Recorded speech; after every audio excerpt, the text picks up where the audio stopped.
pa kung ano yung ikinainit-init kaninang umaga paglabas ko. Ngayon naman, umuulan ng bonggang-bongga. At nagwo-worry lang ako kasi yung canopy dito sa kabilang side na pinto tanggal. So, pwedeng pumasok yung tubig, ulan. I hope not.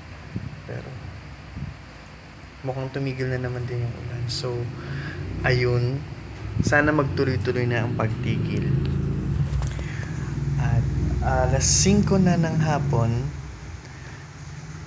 wala akong magawa sa bahay. Kundi, tumambay lang. Chill. Buhay tamad. Hindi ba? Ayun. Pero hopefully, soon mag-start na ako sa trabaho. Sana maging maayos ang lahat.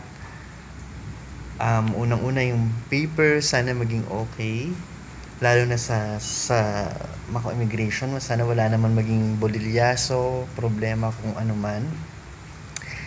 Secondly, sana maging okay yung trabaho. At baka sundo ko naman lahat ng mga tao. Well, sa experience ko naman, sa history naman ng aking trabaho, wala naman ako naging kaaway. And, ayun. Upload ko na to. Mamaya na lang ulit ako mag-video.